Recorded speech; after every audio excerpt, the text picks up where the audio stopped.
Hi and welcome to Terry Talks Movies. I'm continuing my Hidden Gems A to Z movies with the letters Q and R. And I just realised I picked up the R's instead of the Q's, so give me one moment. So I've got the Q's organised now. This one is from 1949. It's an English film based on a short story by Alexander Pushkin.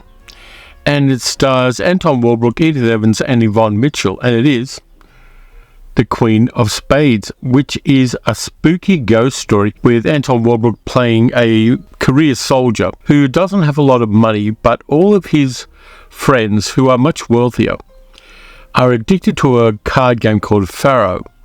Now, in his researches, Savorin, the character played by Anton Walbrook, finds out that there's a very old countess, played by Edith Evans, who may have a supernatural secret to winning the card game of Faro. And he seduces her ward in order to get close to her so he can find out her secret. He finds out the secret, but things do not go to plan.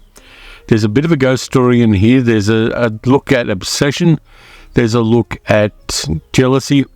And it is beautifully shot on a very small soundstage. In fact, the horses they've got in the horse carriages could only just go out of frame of camera before they had to stop because there was a wall there. Really interesting little film, and quite unlike a lot of other films you get from England at the time. It doesn't even feel like a Gainsborough film. It was directed by Thorold Dickinson, and it's got such a wonderful spooky vibe about it that you really should check this one out. Kino Lorber put this one out on Blu-ray, and rightly so. It deserved a Blu-ray release. It's got a few extras in it, a whole bunch of commentaries, an introduction by a little guy you might have heard of called Martin Scorsese, and I say little guy because he's not tall. Really high recommendation. You should find a copy of this. It's spooky, it's memorable, and I love Anton Walbrook and everything I've seen him in. Fantastic actor.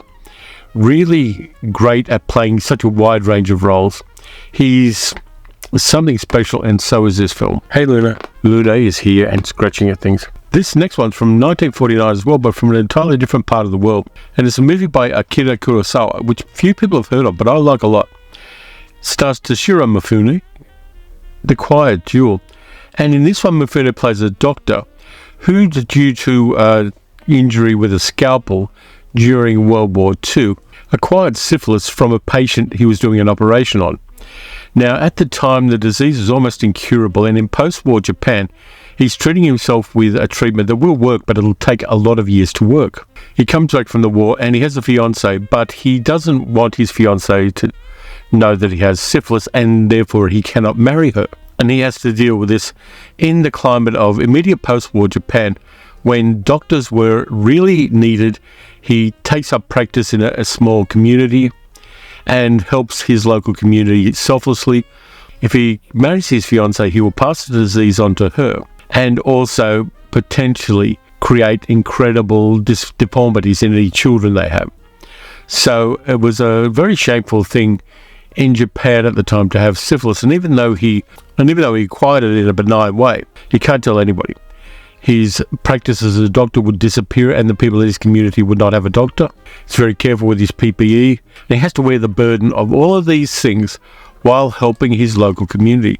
It's a really fascinating film, and it shows some wonderful scenes where Kurosawa's ability to blend the weather with the mood of the piece works really well. There are typhoon rains.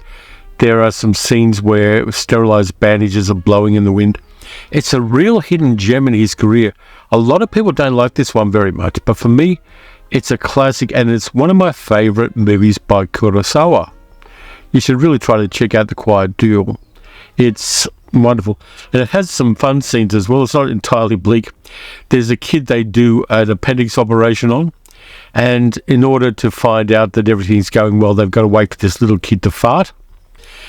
And basically, the whole community has a celebration when this little kid, whom everybody kind of likes, ends up farting and proving that he's not infected after his appendix operation. It's a wonderful film. You should check that one out. Of course, the next one had to be a New Zealand science fiction classic, The Quiet Earth, with Bruno Lawrence in it. Really weird and interesting. Not too sure that it's hard science. It's more kind of mystical science in a sense.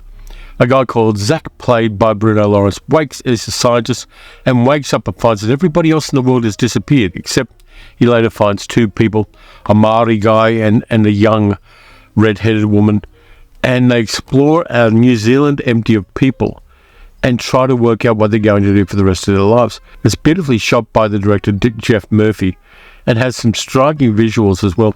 I saw this one in New Zealand in some of the places where it's filmed. And walking out of the cinema into a busy city, which in the movie is portrayed as being totally empty of people, and they do a really good job of location work on this. Was a very confronting thing, and also the best experience as well. So this one should definitely be in your collection. This, I believe, is the Arrow video version of it, and it's a really good transfer. There are a bunch of extras on there as well. You should watch that one and have it in your collection. Now, I fudged a little bit for this one because it's actually a TV movie and a pilot for a TV series by Gene Roddenberry. And it is the Questor Tapes, which has Mike Farrell and Robert Foxworth. And Robert Foxworth plays an android, which has been left on Earth to help the human race. And Mike Farrell plays a scientist who helps create the android. And it's kind of like a precursor to Data in a sense. It's got a little bit of spy stuff in it. It would have been nice to see a series of this, and a lot of people wanted to see a series of this, but it just didn't land. It was one of those failed pilots like Planet Earth and Earth 2 that Roddenberry did in the 1970s after Star Trek ended and before Star Trek started up again in the late 1970s. It kind of works well. The prosthetic makeup work is kind of okay for its time. It wasn't meant to be seen in the high definition you get with a DVD, but it's serviceable. Robert Foxworth does a pretty good job of playing Questor the android, and Mike Farrell in a different role than MASH. Kind of has some fun as well. There's some other people in this one, Dana Winter amongst other things, and we find out during the progression of this, that the android is fully functional, by which I mean he can screw people. It's very much of the 1970s, but it's an important piece between the two iterations of Star Trek with which Gene Roddenberry was involved. Nice one to get on physical media. A lot of people have digital copies of it, and there are also a lot of people have VHS copies of it. But this one, by Umbrella, curiously enough, Umbrella Entertainment, is one that you should have in your collection. If you go to the Umbrella website, you may well be able to find it quite cheaply. Last one of the cues, and this one was fairly obvious as well. Directed by Michael Anderson, it's a 1960s spy movie starring George Segal, Alec Guinness, Max von Sydow and Senta Berger. The Quiller Memorandum, based on the novel by Elliston Trevor, writing under the pseudonym of Adam Hall, set in Berlin in the 1960s, and you see a whole bunch of locations which are really interesting from that particular time. George Segal plays Quiller, an American agent who's sent over to replace a dead agent who was investigating neo-Nazis. And the neo-Nazi group in this case is led by Max von Sydow's character. It says it's a special edition even though it is DVD. It's got contemporary interview recordings with the stars, original theatrical trailer, textless material, I'm not sure what that means, an image gallery, and it's restored in as high definition as you go to get on DVD. I believe there is a Blu-ray out of this, but I kind of like George Segal in this one, even though he was more known for doing like comedies and things like that, and there are some slightly humorous moments in it. His Quiller is quite interesting, and Alec Guinness as one of the spy masters is fantastic. He gives his character such a creepy groundedness that you've got to love him in this one. And Max von Sydow is very menacing as well. Senta Berger, beautiful as always. Screenplays by Harold Pinter as well, the playwright Harold Pinter. So it does have an archness to it and a sardonic tone, which I really like. Now, that one's from Network, the recently deceased production company, but you may well be able to find it around. I think I got this one on eBay. Totally glad it's in my collection because I do have quite a substantial collection of 1960s and 1970s spy movies, and this is an honourable part of that. By the way, there's a great John Barry score on the Quiller Memorandum as well, which is among the best he did in the 1960s. Let's get into some action stuff with the R's, and we'll start off with a really great action film So I'll start the R's off with a few action films. And the R I've got in mind for the first one is a 2011 Indonesian action movie directed by Welsh director Gareth Evans, starring Iko Uwais, The Raid, which is as mad a martial arts action film as you're ever going to see. Iko Uwais plays a new recruit to the paramilitary part of the police force in Indonesia. His name is Rama, and he is part of a raid on a high-rise apartment building, which is run by a local drug lord. And he and his crew have to fight their way up through the building, where every apartment can be a booby trap full of gunmen and guys with knives and machetes and karissas and all sorts of other weapons. And they've got to fight their way to the top to take down the drug lord. This is as mad an action film as you go to see, and Iko Uwais is fantastic in this. He is my favourite modern martial arts guy, really full on. And the stunt work in this is next level wonderful. There is things in here that you see that, even if you've seen Tony Jaa in a number of his films, these things exceed that. Indonesian action cinema of the current decade and the last 20 years is unequaled in cinema. A lot of it's practical stunts. There's a bit of wire work, but most of it is guys who know what they're doing and are well choreographed and well trained and incredibly fit, just beating up on each other. There's a lot of blood in this one, but it's excitement from the moment you see it. And having that different cultural background and the wonderful locations that it has, even though some of it is on sets, makes it something special. And I'm going to add a bonus on that one. The Raid Redemption, which continues immediately after the first Raid movie, and we see Rama trying to infiltrate another gang, and this is even more balls to the wall, over the top action. Fantastic stuff, fantastic stunts, some really crazily good set pieces. You can't watch these and not have your pulse rate go up. It's just a fantastic pair of movies. And Gareth Evans is making some more films too. I think he's got an upcoming one that should be released later this year or early next year. And I'm there for that. I like what he does. I like the fact that he works with the Indonesian stunt coordinators and the stunt people really well. And the stories are always enough to keep you going. And Rama, who's a very dedicated family man, really has to go to some dark places in this one. Recommend them both. They are a lot of fun to enjoy, and Indonesian action cinema is something that, along with about 55 other things, it's something about which I'm really passionate. I like the films that come out of that particular genre.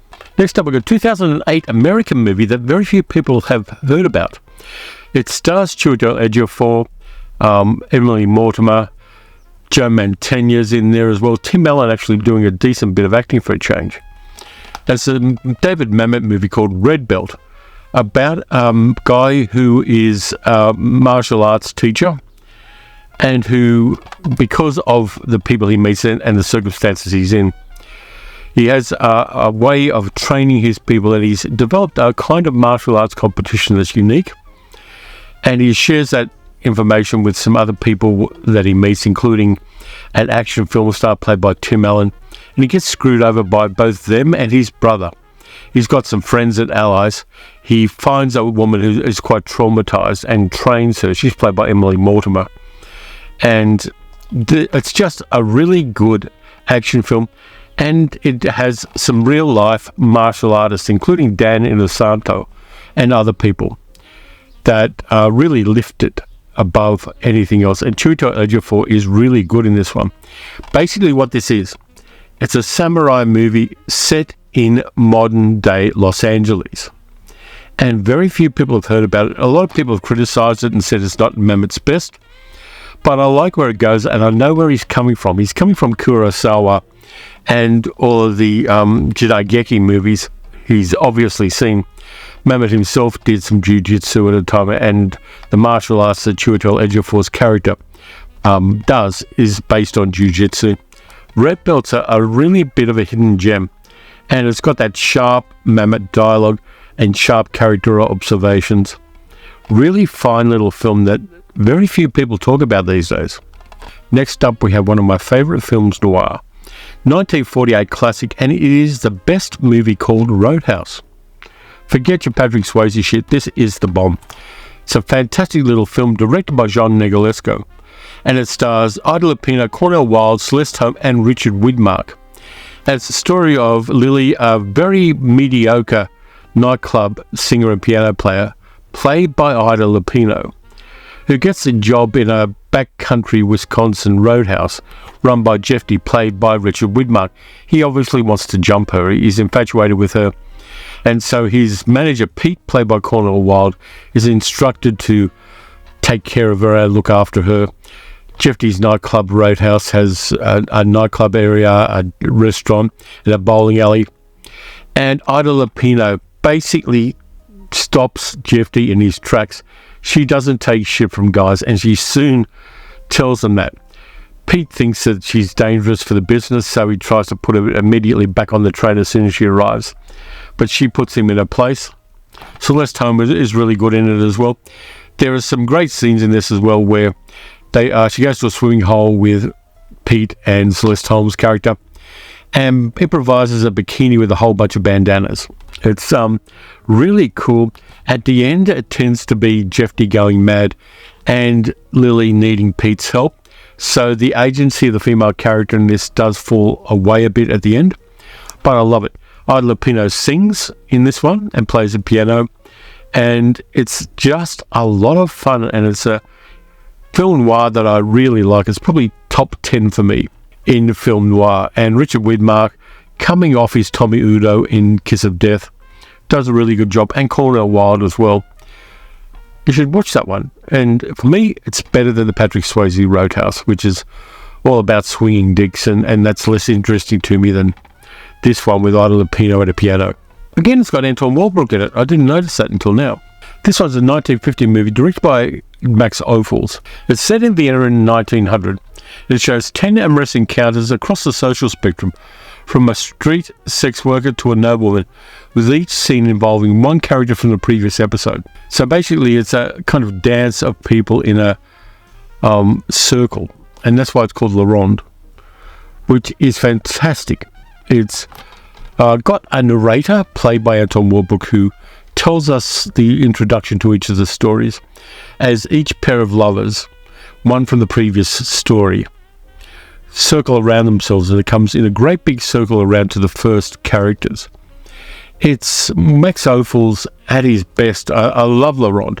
There was a version in the 1960s that Roger Vadim did with Jane Fonda, but this version is so much better because, of course, it's Max Ophuls, who was a much better director than Roger Vadim. The cast is fantastic. We've got Anton Walbrook as the master of ceremonies, who's on a merry-go-round as he talks to us.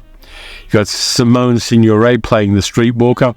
Simone Simon is there as a chambermaid. She's from Cat People.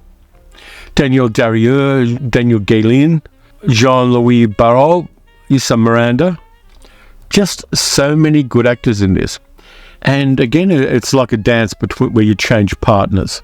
But La Ronde is fantastic. I love this film. And I'm going to have to watch it again very soon because I want to re-enjoy the magic of this one.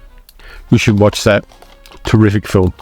Last one's a 1998 German film, directed by Tom Twyker, Run, Lola Run, which is fantastic with Franka Potenta, Moritz Bleibtreu, Joachim Kohl, and a whole bunch of other people.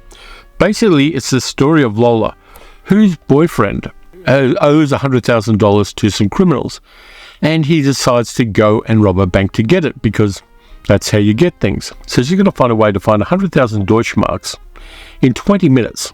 And this is a story of how she does it. And it breaks reality, this film. Beautifully kinetic, dynamic. Franka Potenta is fantastic in this. Just as Lola gets to the end of things and tries to get the money to her boyfriend, whose name is Manny, things go wrong. And then time reverses to the start of things, where she hears that she needs to get the money and runs out of their apartment and tries to get the money. And both her and Manny kind of remember the previous loop in some ways, and she tries to do things again. She goes through all of this 3 times, and it's a crazily kinetic action film, which is not predictable in any ways. It really does have an incredibly high energy. This is one that I probably want to upgrade to Blu-ray at some stage. And there are some extras in it. There's an original widescreen presentation, trailer, audio commentary by Tom Twyker, the director and star Franco Potente. There's a music video by Franco Potente. Totally rock solid film, that one. I love the energy of it. I love the dynamism, and Franco Potente is really great as Lola, and totally grounded and believable, and she will do anything to protect and stop Maddie from being killed by the people he owes 100,000 Deutschmarks to. You could probably do a nice double feature with the Raid and Lola Run, even though they're from very different cultural viewpoints. Both of them have a kinetic energy that really reminds you how groovy cinema can be when it does action. So there are the 10. I've covered Q&R. So next we've got S&T. And there are tons of movies that start with S&T. And I'm not going to do the something. I'm not going to do the Blob, for instance, on the T's. I'm going to do proper T's. So I'm looking forward to that. I don't know what I'm going to do yet, but I'm going to go through the shelves and see what I've got and have a lot of fun with it. So that's next week. Later this week, we've got the midweek video, which is going to be Who Knows. Wednesdays are always Who Know videos for me. And then, of course, we've got Science Fiction Saturdays on Saturday. And then, like La Ronde, we circle back to S&Ts of the hidden gems of cinema that I'm doing. So, thank you very much for watching. If you enjoyed the video, like, subscribe, leave a comment, hit the notification bell, any kind of engagement, even if you leave me an emoji, it helps with YouTube knowing what I'm doing and recommending it to more people. You can become a channel member as well on YouTube, and I'll post a link in the description for that. You can also support the channel by donating at patreon.com/TerryTalksMovies. As we roll into summer, I'm going to do a few specialist videos for the channel members and for the patrons as well. I just got to wait for there to be enough hours in the day with daylight for me to do that. But until then, watch some good movies, watch some bad movies, watch some really interesting European and Indonesian films, and I'll catch you next time.